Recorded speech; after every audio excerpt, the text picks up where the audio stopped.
Hello friends, ओम श्री गणेशाय नमः। जय श्री कृष्ण। आप सभी का स्वागत है आपके अपने यूट्यूब चैनल पर। फ्रेंड्स, आज हम आपको इस वीडियो में बताने जा रहे हैं पद्म पुराण के अनुसार वैशाख मास महात्म के अंतिम और 7वें अध्याय के बारे में। फ्रेंड्स, कल से वैशाख मास महात्म के स्कंद पुराण के अध्यायों का प्रारंभ होगा। फ्रेंड्स, वीडियो शुरू करने से पहले आपसे रिक्वेस्ट है, अगर आप हमारे चैनल पर नए हैं और आपने अभी तक चैनल को सब्सक्राइब नहीं किया है तो प्लीज़ सब्सक्राइब कीजिएगा चैनल को, साथ ही प्रेस कीजिएगा बेल आइकन को, जिससे नए वीडियो से रिलेटेड नोटिफिकेशन आपको तुरंत प्राप्त हो सके। और वीडियो पसंद आने पर वीडियो को लाइक और शेयर जरूर कीजिएगा ताकि सभी भक्तों को इस वीडियो का लाभ प्राप्त हो सके। और कमेंट बॉक्स में जय श्री कृष्णा जरूर लिखिएगा। वैशाख मास महात्म सब प्रकार के विघ्नों का नाश करने वाले तथा सारी सृष्टि का पालन करने वाले श्री गणेश जी, ज्ञान के दाता श्री सरस्वती जी तथा सब पुराणों के कर्ता श्री व्यास जी तथा श्री गुरुदेव के चरण कमलों में नमस्कार करके भगवान की श्रद्धा और भक्ति रस में डूबे हुए वैशाख मास महात्म की कथा कहती हूँ। वैशाख मास की कथा में जो राजा महिरथ की कथा बताई गई है, उसमें बताया गया है कि सबसे पहले यमराज कहते हैं, हे ब्राह्मण, पूर्व काल की बात है। महिरथ नाम से विख्यात एक राजा थे। उन्हें अपने पूर्व जन्म के पुण्यों के फलस्वरूप प्रचुर ऐश्वर्य और संपत्ति प्राप्त हुई थी, परंतु राजा राज्य लक्ष्मी का सारा भार मंत्री पर रखकर स्वयं विषय भोग में आसक्त हो रहे थे। वे न प्रजा की ओर दृष्टि डालते थे और न ही धन की ओर। धर्म और अर्थ काम भी कभी नहीं देखते थे। उनकी वाणी तथा उनका मन कामिनियों की क्रीड़ा में आसक्त था। राज्य के पुरोहित का नाम कश्यप था। जब राजा को विषयों में रमते हुए बहुत दिन व्यतीत हो गए, तब पुरोहित ने मन में विचार किया कि जो गुरु मोहवश राजा को अधर्म से नहीं रोकता है, वह भी उसके पाप का भागी होता है। यदि समझाने पर भी राजा अपने पुरोहित के वचनों की अवहेलना करता है तो पुरोहित निर्दोष हो जाता है। उस दशा में राजा ही सारे दोषों का भागी होता है। कश्यप बोले, राजन, मैं तुम्हारा गुरु हूँ, अतः धर्म और अर्थ से युक्त मेरे वचनों को सुनो। राजा के लिए यही सबसे बड़ा धर्म है कि वह गुरु की आज्ञा में रहे। गुरु की आज्ञा का आंशिक पालन भी राजाओं की आयु, लक्ष्मी तथा सौख्य को बढ़ाने वाला होता है। तुमने दान के द्वारा कभी ब्राह्मणों को तृप्त नहीं किया, भगवान श्री विष्णु की आराधना नहीं की, कोई व्रत तपस्या तथा तीर्थ नहीं किया। महाराज, कितने खेद की बात है कि तुमने काम के अधीन होकर कभी भगवान के नाम का स्मरण नहीं किया, अबलाओं की संगत में पढ़कर विद्वानों की संगति नहीं की। जिसका मन स्त्रियों ने हर लिया, उसे अपनी विद्या, तपस्या, त्याग, नीति तथा विवेकशील चित्त से क्या लाभ हुआ। एकमात्र धर्म ही सबसे महान और श्रेष्ठ है, जो मृत्यु के बाद भी साथ जाता है। शरीर के उपभोग में आने वाली अन्य जितनी वस्तुएं हैं, ये सब यही नष्ट हो जाती है। धर्म की सहायता से ही मनुष्य दुर्गति से पार होता है। राजेंद्र, क्या तुम नहीं जानते, मनुष्य के जीवन का विलास जल की उत्ताल तरंगों के समान चंचल एवं अनित्य है। जिनके लिए विनय ही पगड़ी और मुकुट है, सत्य और धर्म ही कुंडल है तथा त्याग ही कंगन है, उन्हें जड़ आभूषणों की क्या आवश्यकता है। मनुष्य की निर्जीव शरीर को काठ और डेले के समान पृथ्वी पर फेंके उनके बंधु बांधव मुंह फेर कर चल देते हैं। केवल धर्म ही उसके पीछे पीछे जाता है। सब कुछ जा रहा है, आयु प्रतिदिन क्षीण हो रही है तथा यह जीवन भी लुप्त हो जा रहा है। ऐसी अवस्था में भी तुम उठकर भागते क्यों नहीं। स्त्री, पुत्र आदि, कुटुंब, शरीर तथा द्रव्य संग्रह, ये सब पराये हैं, अनित्य है, किंतु पुण्य और पाप अपने हैं। जब एक दिन सब कुछ छोड़कर तुम्हें विवशता पूर्वक जाना ही है, तो तुम अनर्थ में फंसकर अपने धर्म का अनुष्ठान क्यों नहीं करते हो। मरने के बाद उस दुर्गम पथ पर अकेले कैसे जा सकोगे, जहाँ न ठहरने के लिए स्थान, न खाने योग्य अन्न, न पानी, न राह खर्च, न राह बताने वाला कोई गुरु ही है। यहाँ से प्रस्थान करने के बाद तुम्हारे पीछे कुछ भी नहीं जाएगा, केवल पाप और पुण्य जाते समय तुम्हारे पीछे पीछे जाएंगे। अतः तुम आलस्य छोड़कर वेदों तथा स्मृतियों में बताए हुए देश और कुल के अनुरूप हितकारक कर्म का अनुष्ठान करो। धर्म मूलक सदाचार का सेवन करो। अर्थ और काम भी यदि धर्म से रहित हो तो उनका परित्याग कर देना चाहिए। दिन रात इंद्रिय विजय रूपी योग का अनुष्ठान करना चाहिए, क्योंकि जितेंद्रिय राजा ही प्रजा को अपने वश में रख सकता है। लक्ष्मी अत्यंत प्रगल्भ्य रमणी के कटाक्ष के समान चंचल होती है। विनय रूपी गुण धारण करने से ही वह राजाओं के पास दीर्घ काल तक ठहरती है। जो अत्यंत कामी और घमंडी है, जिसका सारा कार्य बिना विचारे ही होता है, उन मूढ़ चेता राजाओं की संपत्ति उनकी आयु के समान ही नष्ट हो जाती है।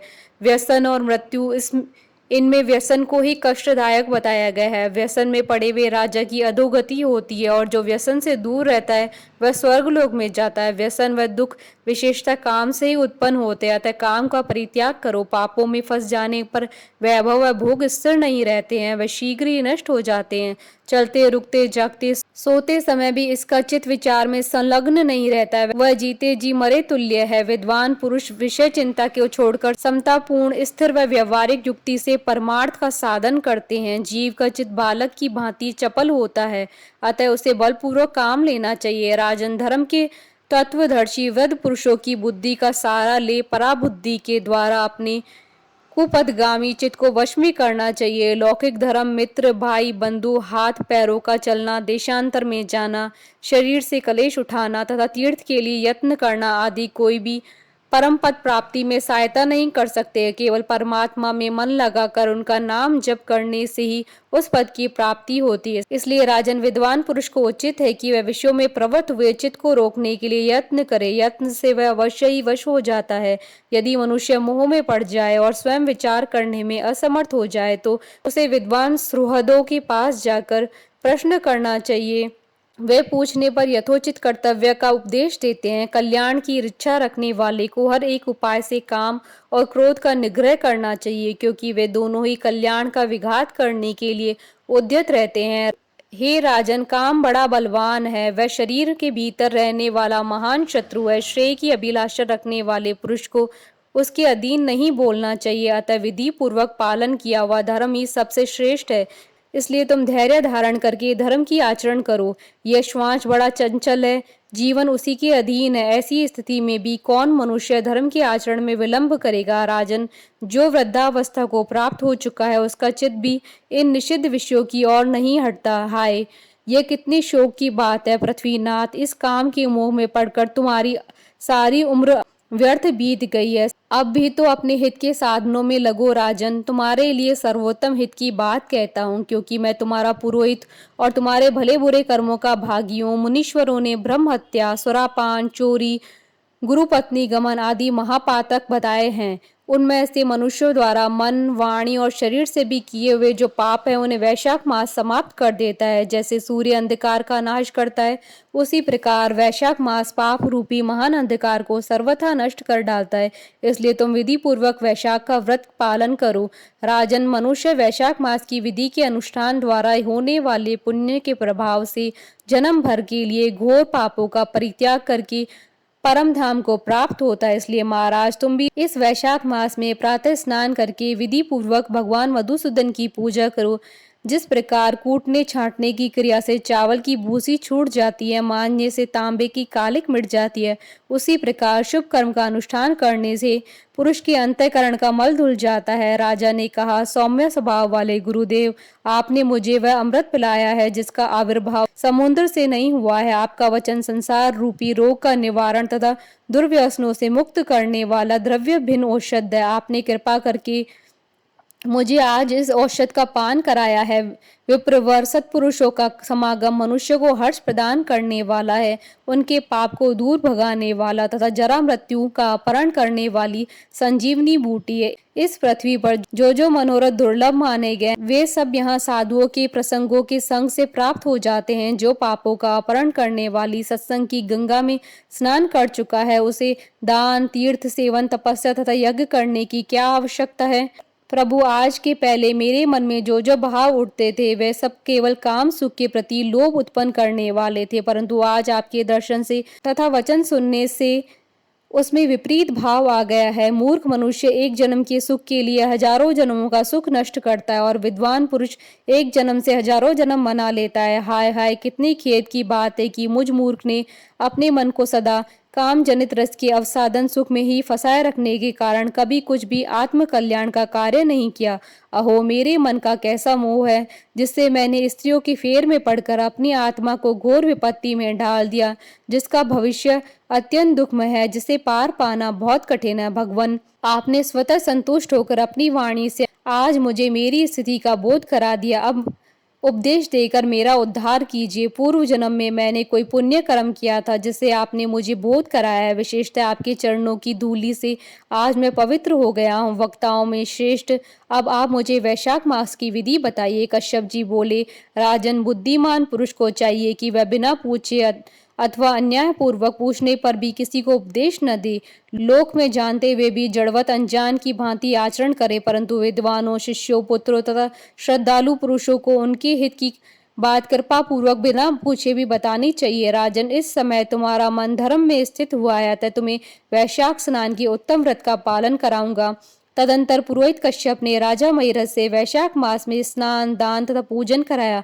शास्त्र में वैशाख स्नान की जैसी विधि उन्होंने देखी थी, उनका पूरा पूरा पालन कराया। राजा महिरथ ने भी गुरु की प्रेरणा से उस समय विधि पूर्वक सब नियमों का पालन किया तथा माधव मास का जो जो विधान उन्होंने बताया वह आदर पूर्वक सुना। उन नृपश्रेष्ठ ने प्रातःकाल स्नान करके भक्ति भाव के साथ पाद्य और अर्घ्य आदि देकर श्री हरि का पूजन किया तथा नैवेद्य का भोग लगाया। यमराज कहते हैं, ब्राह्मण, तत्पश्चात राजा के ऊपर काल की दृष्टि पड़ी। अधिक मात्रा में रति का सेवन करने से उन्हें क्षय का रोग हो गया था, जिससे उनका शरीर अत्यंत दुर्बल हो गया था। अंतोगत्वा उनकी मृत्यु हो गई। उस समय मेरे तथा भगवान विष्णु के दूत भी उन्हें लेने पहुंचे। विष्णु दूतों ने, ये राजा धर्मात्मा है, यूं कहकर मेरे सेवकों को डांटा और स्वयं राजा को विमान में बैठाकर वैकुंठ लोक को ले गए। वैशाख मास में प्रातः काल स्नान करने से राजा का पातक नष्ट हो चुका था। भगवान विष्णु के दूत अत्यंत चतुर होते हैं। वे भगवान की आज्ञा के अनुसार राजा महिरथ को नरक मार्ग के निकट से ले चले। जाते जाते राजा ने नरक में पकाए जाने के कारण घोर चित्कार करने वाले नारकीय जीवों का अंतर्नाद सुना। कढ़ा में डालकर औटाए जाने वाले पापियों का क्रदन बड़ा भयंकर था। सुनकर राजा को बड़ा विस्मय हुआ। वह अत्यंत दुखी होकर दूतों से बोले, जीवों के कराहने की यह भयंकर आवाज क्यों सुनाई दे रही है?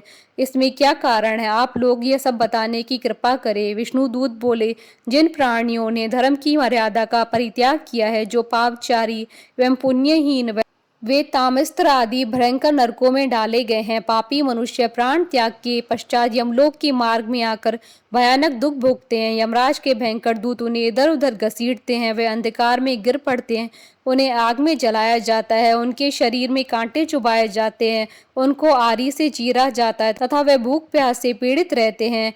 पीव और रक्त की दुर्गंध के कारण उन्हें बार बार मूर्छा आ जाती है। कहीं खोलते हुए तेल में औटाए जाते हैं, कहीं उन पर मूसलों की मार पड़ती है और कहीं तपाए हुए लोहे की शिलाओं पर डालकर उन्हें पकाया जाता है। कहीं वमन, कहीं पीप और कहीं रक्त उन्हें खाने को मिलता है। मुर्दों की दुर्गंध से भरे हुए करोड़ों नरक है, जहाँ शरपत्र वन है, शिलापात के स्थान है जहाँ पापी शिलाओं पर पटके जाते हैं तथा वहाँ की समतल भूमि भी आग से तपी हुई है। इसके सिवा गर्म लोहे के, खोलते हुए तेल के, मैदा के, तपे हुए स्तंभ के तथा कूट शालमली नाम के नरक हैं। छुरे, कांटे, कील, उग्र ज्वाला के कारण शोभ एवं भय उत्पन्न करने वाले बहुत से नरक है। कहीं तपी हुई वैतरणी नदी है, कहीं पीप से भरे हुए अनेकों कुंड है। इन सब में पृथक पृथक पापियों को डाला जाता है। कुछ नरक ऐसे हैं जो जंगल के रूप में, वहाँ के पत्ते तलवार की धार के समान है, इसी से उन्हें असी पत्र वन कहते हैं। वहां प्रवेश करते ही नर नारियों के शरीर कटने और छिलने लगते हैं। कितने ही नरक घोर अंधकार तथा आग की लपटों के कारण अत्यंत दारुण प्रतीत होते हैं। उन्हें बार बार यातना भोगने के कारण पापी जीव नाना प्रकार के स्वरों में रोते हुए विलाप करते हैं। राजन, इस प्रकार ये शास्त्र विरुद्ध कर्म करने वाले पापी जीव कराहते हुए नरक यातना का कष्ट भोग रहे हैं। उन्हीं का यह क्रदन हो रहा है। सभी प्राणियों को अपने पूर्वत कर्मों का भोग भोगना पड़ता है। पराई स्त्री का संग प्रसन्नता के लिए किया जाता है, किंतु वास्तव में वह दुख ही देने वाला होता है। 2 घड़ी तक किया हुआ विषय सुख का अवसादन अनेक कल्पों तक दुख देने वाला होता है। राजेंद्र, तुमने वैशाख मास में प्रातः स्नान किया, उसकी विधि का पालन करने से तुम्हारा शरीर पावन बन गया। उसे छूकर बहने वाली वायु का स्पर्श पाकर ये क्षण भर के लिए सुखी हो गए। तुम्हारे तेज से इन्हें बड़ी तृप्ति मिल रही है, इसी से अब ये नरकवर्ती जीव कराहना छोड़ चुप हो गए हैं। पुण्यवानों का नाम भी यदि सुना या उच्चारण किया जाए तो वह सुख का साधक होता है तथा उन्हें छूकर चलने वाली वायु भी शरीर में लगने पर बड़ा सुख देती है। यमराज कहते हैं, करुणा के सागर राजा महिरथ के अद्भुत कर्म करने वाले भगवान श्री विष्णु के दूतों की उपयुक्त बात सुनकर द्रवित हो उठे।